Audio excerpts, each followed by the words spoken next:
Now let us look at a possible second crossing location, and for myself the most likely one.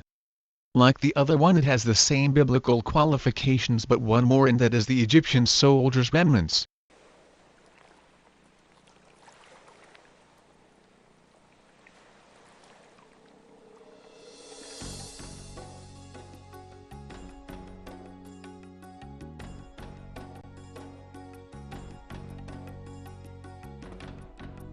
Well, I'm a scientist, so I try to analyze things and I try to go to the bottom with different issues, and the goal for this trip is to look at the Bible text as a book of history, a book of historical events, and that they describe something that really has happened, and then from the text try to understand what really could have happened. In the spring of 2000, Dr. Leonard Moller took part in an expedition through Egypt and the Sinai Peninsula. Moller is a medical research scientist at the Karolinska Institute in Stockholm, Sweden. He is also trained in the field of marine biology. His skills in analytical research, coupled with a deep interest in biblical archaeology, had drawn him to the Middle East on many occasions. Now, as a member of an international team organized by Discovery Media Productions, he had come to the Gulf of Aqaba to renew his search for evidence of the Israelites' Exodus journey. For several years, Moller studied historical and documentary evidence suggesting Midian as the probable location of Mount Sinai. He realized that to reach the mountain of God, the Israelites would have first crossed a body of water located east of Egypt's ancient borders. The land of Midian is always on the east coast of the Gulf of Aqaba, and the mountain was in the land of Midian. There Moses saw the burning bush, etc. So if the mountain is on the east coast of the Gulf of Aqaba, and if the land of Midian is there, and if all these events took place there, they have to cross some water to get there. And therefore the Gulf of Aqaba is of great interest. As the right arm of the Red Sea, the Gulf of Aqaba separates the Sinai and Arabian peninsulas. According to the Hebrew text, this gulf where Solomon's ships were harbored was called Yam Suf. Most likely we talk about the Red Sea as the Gulf of Aqaba. We know that it's called Yam Suf, which is the Red Sea. We know that King Solomon had his fleet in Yam Suf.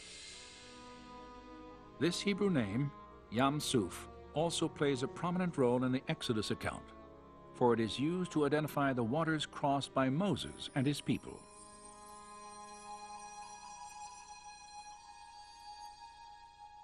The geography of the Gulf of Aqaba also resembles biblical descriptions of the Yam Suf God once parted for Israel.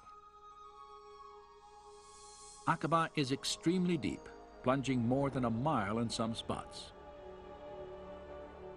It is adjacent to a dense wilderness of rugged mountains. And it is located clearly outside the borders of Egypt, as recognized during the time of Moses.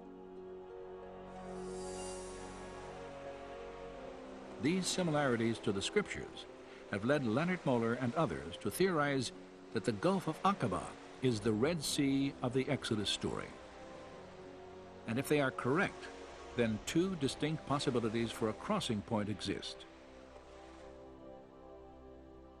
The first is located on the bottom of the Sinai Peninsula, at the Straits of Tiran.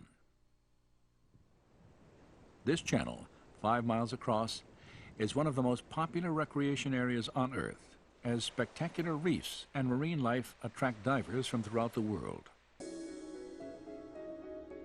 70 miles north of the Straits, near the center of the Aqaba coast, another potential crossing site extends into the sea. It is called the Nuweiba Peninsula.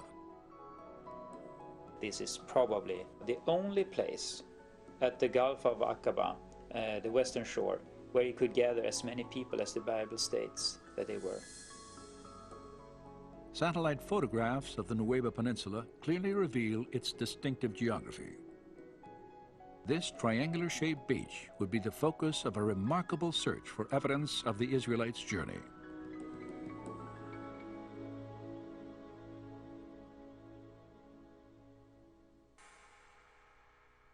When Pharaoh let the people go, God did not lead them on the road through the Philistine country.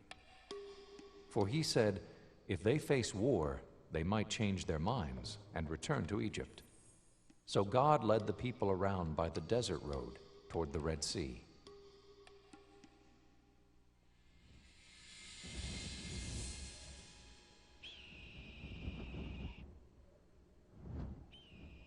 If the Israelites traveled from Goshen to the Aqaba coast, then the biblical description of their route to freedom is very specific. They walked a road through the Sinai Desert in the direction of the Red Sea. Only the southernmost road, a trade route that stretched from Egypt to the top of the Red Sea and then on to Midian, matched the biblical description. Located above the peninsula's rugged mountain ranges, this trade route was well suited for travel, as its flat, hard-packed terrain made long journeys on foot manageable and commonplace. When Moses fled from Pharaoh after killing an Egyptian slave master, he would have followed this route to sanctuary in ancient Midian. Then, 40 years later, he led his people out of Egypt over this same desert road again.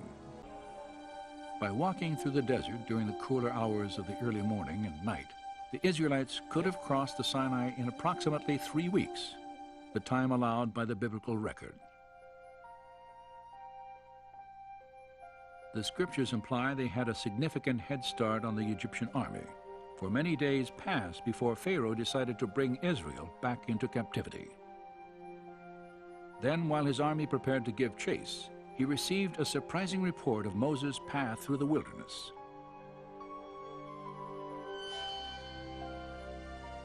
Now the Lord spoke to Moses, saying, tell the sons of Israel to turn back and camp before Pi-hahiroth, between Migdol and the sea. For Pharaoh will say, they are wandering aimlessly in the land. The wilderness has shut them in. This satellite photograph defines the Israelites' unexpected change of course.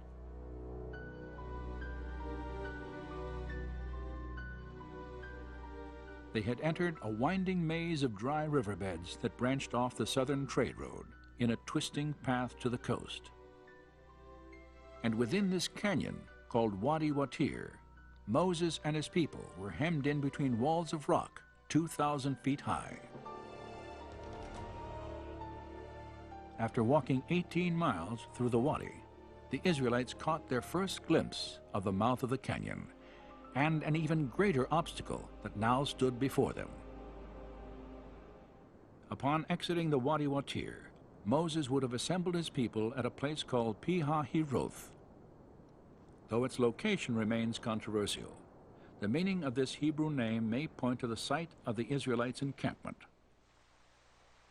For the word Pi-hahiroth translates mouth of the gorges, a perfect description of this beach formed by sand and rock washed through the canyon by seasonal rainfall. From here, according to the scriptures, Moses and his people could travel no farther.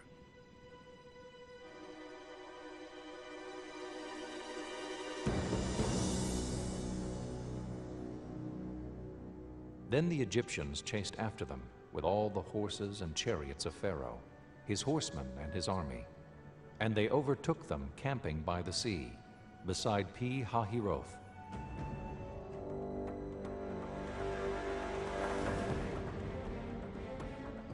Now, when the Egyptians had overtaken the Hebrews, they also seized on the passages by which they imagined the Hebrews might fly, shutting them up between inaccessible precipices and the sea. For there was on each side a ridge of mountains that terminated at the sea, which were impassable by reason of their roughness and obstructed their flight.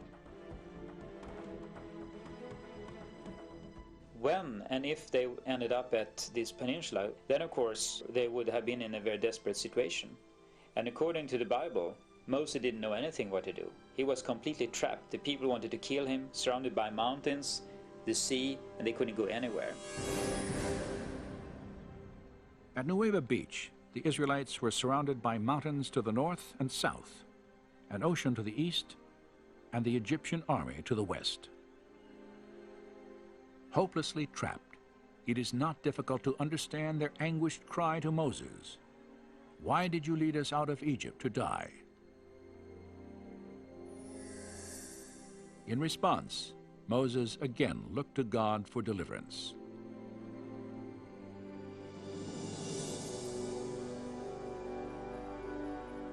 Then Moses stretched out his hand over the sea, and the Lord swept back the sea, and turned the sea into dry land, so the waters were divided. In all of Scripture, there may be no more dramatic image.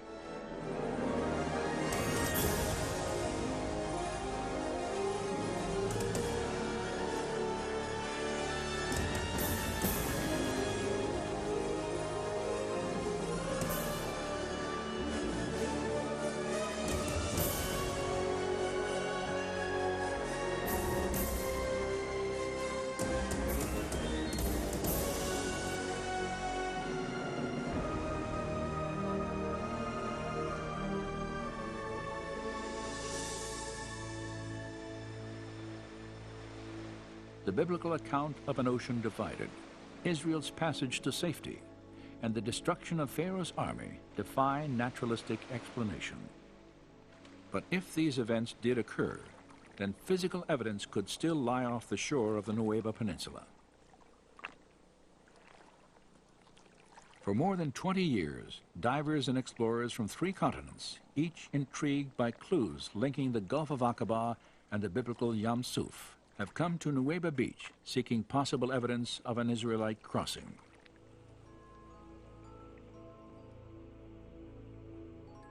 Their search focused on the 600 chariots the Bible says were destroyed in the Red Sea.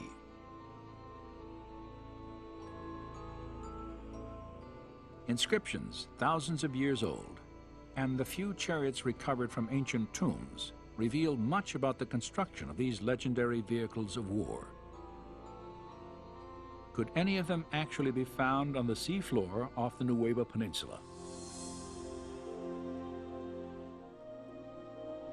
Based on his analysis of documentary evidence, Leonard Muller had long suspected the Aqaba coast as the probable location of the Red Sea crossing.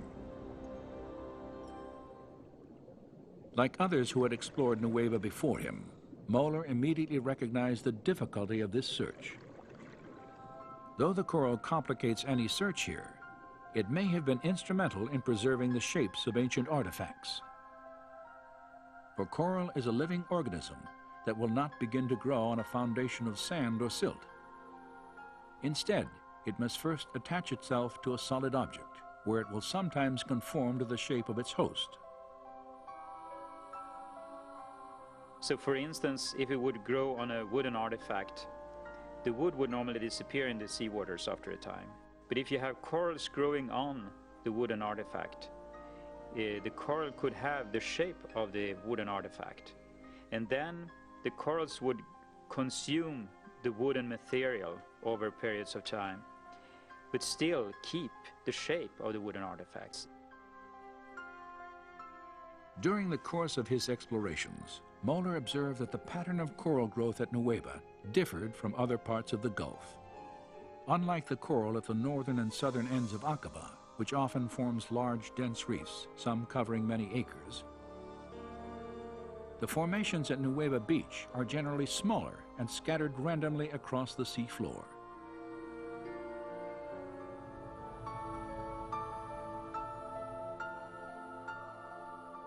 When we dive and when we film at the Nuweiba location, we look for certain structures, and you try to look for 90-degree angles or circular objects, wheel-like structures. So that is what you scan for, so to speak, when you dive. Since the earliest explorations at Nuweiba, one distinctive type of formation has often been identified on the sea floor. A slender, table-like structure, sometimes standing on end, with a coral-encrusted base, a straight shaft, and a circular top. It's a 90-degree angle, a right angle, between something that looks like an axle and the wheel. And you can see this in different varieties, and it looks very different from normal coral growth. And it is like a man-made structure with a coral growth on it.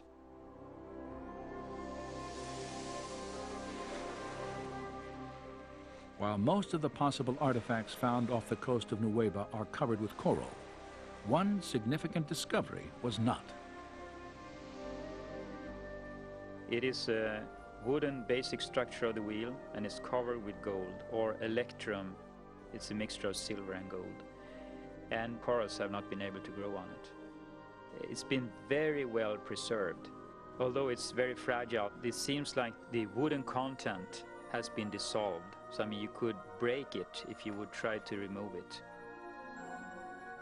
After its discovery, the fragile wheel-shaped veneer was photographed, then left in place on the sea floor.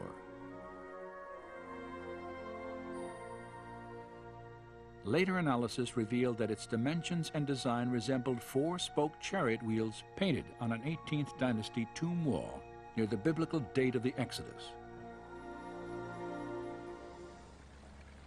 After reviewing photographic evidence and making several dives of his own, Moeller concluded that a more systematic investigation of the Nueva seafloor was warranted.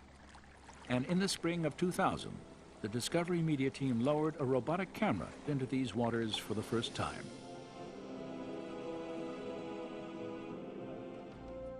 Controlled from the ship, the camera was maneuvered across the seafloor, transmitting video images for study and evaluation. We have been down to some 80-90 meters, so we can go deeper down that we can't do with ordinary diving.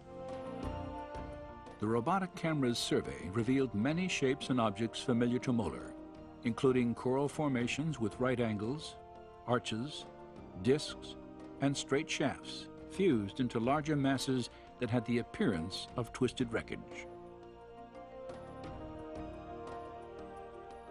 Now, when we have been able to go back and forth with the remote control camera, we can repeatedly see that these strange structures we are looking for are there.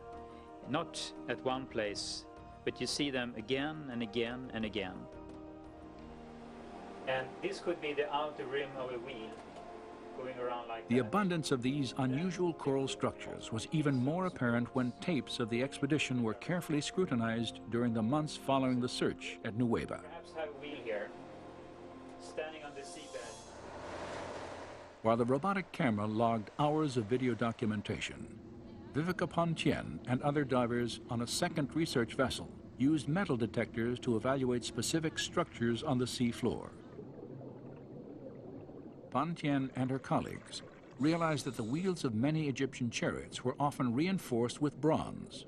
They hoped to find evidence of the metal encrusted in coral.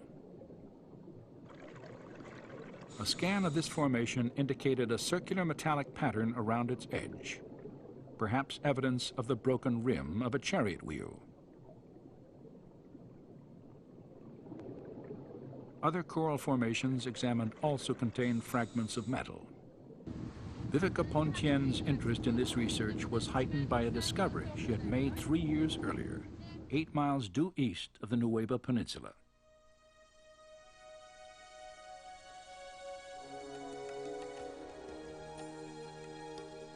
During her stay in Saudi Arabia, Pontien not only searched for Mount Sinai, she also made several dives in an attempt to document evidence of the Egyptian army on the Saudi side of the Gulf. At one spot there is like a very shallow sort of land tongue going out in a straight angle towards Nueva. You could tell it by the shift of the color of the water. You could see how it was turquoise far out, you know. So I thought this would be interesting for exploration, so we did some dives near to that.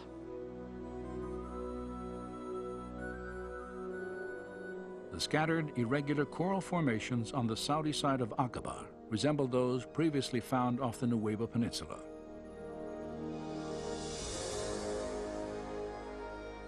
In the midst of them, Pontien photographed this circular object attached to what appears to have been a broken axle or hub.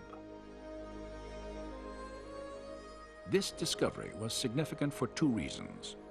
Pontian had documented the coral-encrusted form of a wheel with dimensions similar to ancient Egyptian artifacts directly across from the proposed Nueva crossing site.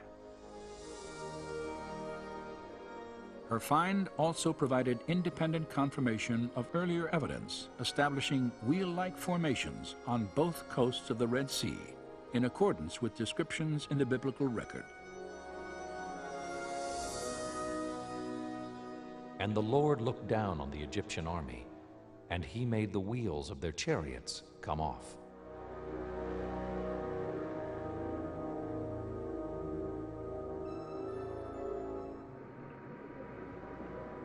While Egyptian environmental laws prohibit removal of any coral for scientific dating and analysis, photographic evidence may provide a link to the time of the Exodus.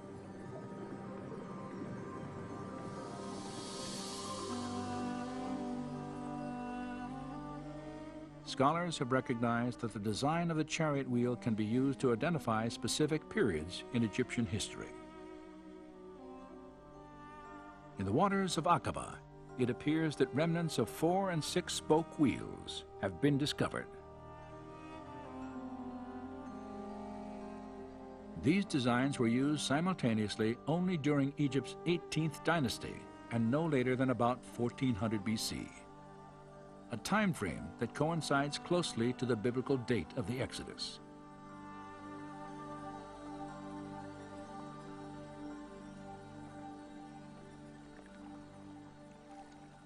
The discoveries made between Nueva Beach and Saudi Arabia have been fascinating, but they also raise some obvious questions. If God parted these waters, how could a large group of people, including the elderly and the very young, have walked across the Gulf of Aqaba? The imposing terrain of the Great Rift Valley is evident in the towering mountains that line the Aqaba coast. They drop straight down into the sea, creating an underwater canyon more than a mile deep, a seemingly impassable divide, even if devoid of water.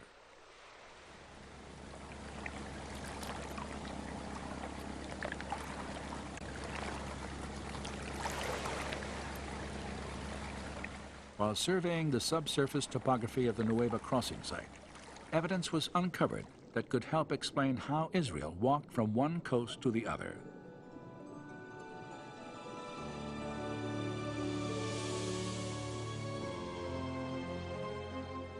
At its steepest points, the Gulf of Aqaba plunges more than 5,500 feet. Yet the ocean floor off the coast of Nueva Beach rises up several thousand feet from this trench, creating a wide, flattened ridge that the Israelites could have crossed once the Red Sea was divided.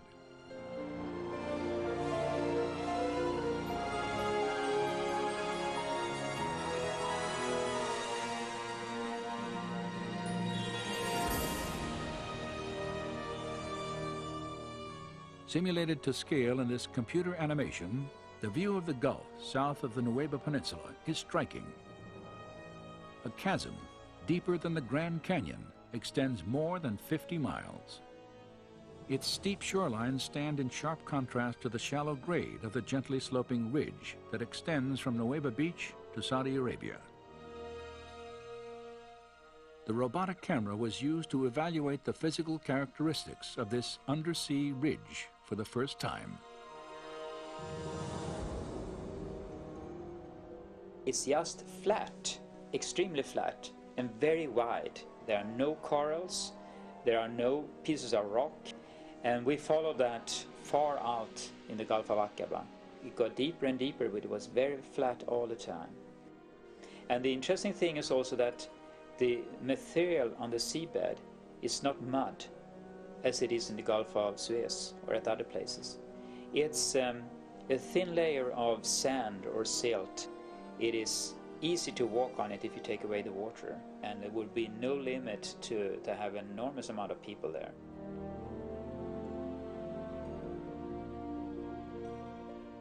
Thus says the Lord, who makes a way through the sea and a path through the mighty waters. Come and see the works of God. He turned the sea into dry land, and they passed through on foot.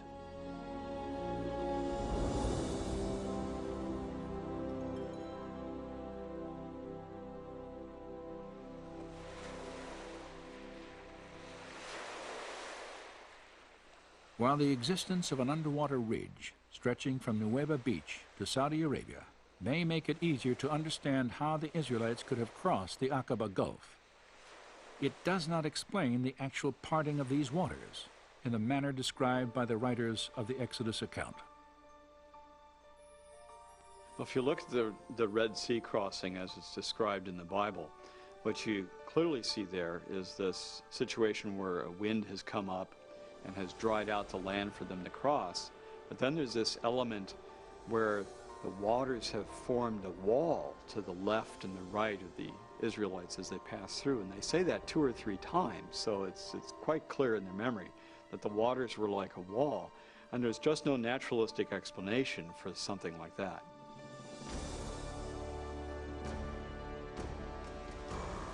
For those who accept the idea that God could have divided the Red Sea by performing a miracle, the lack of naturalistic explanation poses no difficulty.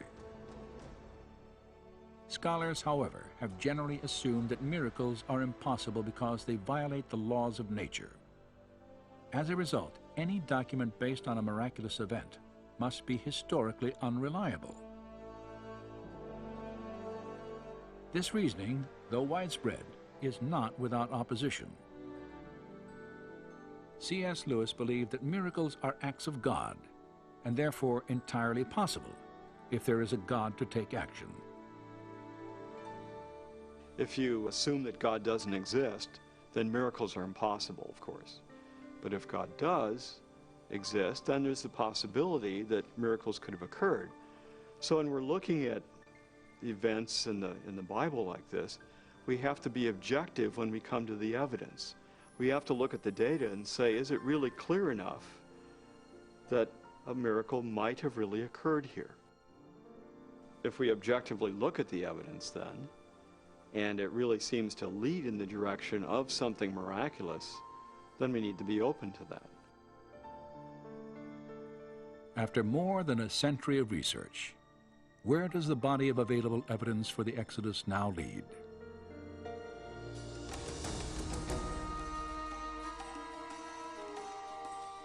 Many archaeologists have attempted to trace the path of Israel's journey to Mount Sinai. The routes they have most frequently proposed have yielded little or nothing in the way of actual confirmation.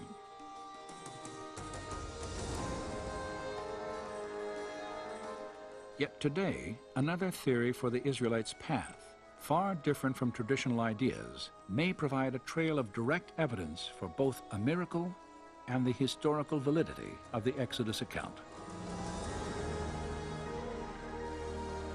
With time it went from 0 possible locations to 2 possible locations for the Red Sea crossing. And what people thought could not have happened, they are finding out that with God anything is possible. The evidence for the Bible only gets stronger as time passes on.